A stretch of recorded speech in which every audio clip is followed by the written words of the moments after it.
অনেক মসজিদে ফরজ নামাজ পড়ার পরে আমরা কি করি? একটা মোনাজাত করি, আল্লাহুম্মা আমিন বিরহমাতিকা ইয়া আরহামার রাহিম। উঠে চলে যায় না, তারপর স্যান্ডেল নিয়ে বাইরে চলে যায়। অথচ সালাম ফিরানোর পরে একবার বলতে হয় আল্লাহু আকবার। কি বলতে হয়? তিনবার বলতে হয় আস্তাগফিরুল্লাহ আস্তাগফিরুল্লাহ আস্তাগফিরুল্লাহ। বলতে হয় আল্লাহুম্মা আনতাস সালাম ওয়া মিনকাস সালাম তাবারাকতা ইয়া যাল জালালি ওয়াল ইকরাম। একবার পড়তে হয় আয়াতুল কুরসি, 33 বার সুবহানাল্লাহ, 33 বার আলহামদুলিল্লাহ, 33 বার আল্লাহু আকবার, তারপর কালিমা শাহাদাত। এরপর সূরা ফালাক একবার, সূরা নাস একবার, ইখলাস একবার। আরো তো অনেক দোয়া আছে। আল্লাহুম্মা লা মানিআ লিমা আ'তাইত ওয়া লা মু'তিয়া লিমা মানা'ত ওয়া লা ইয়ানফা'ু যাল জাদ্দি মিনকাল জাদ। পড়তে হয় আল্লাহুম্মা ইন্নী আউযু বিকা মিনাল হাম্মি ওয়াল হাযান ওয়াল আজজি ওয়াল কাসালি ওয়াল বুখলি ওয়াল জুবন ওয়া দালা'id দাইন ওয়া গালাবাতির রিজাল।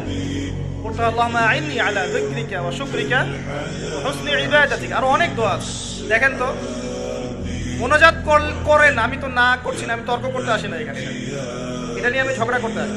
কিন্তু এই সুন্নতটা যে উঠে গেল, মোনাজাতটা করে যে মসজিদ থেকে বের হয়ে চলে গেলেন, এই সুন্নতটার উপর আমল কে করবে? অনেক মসজিদ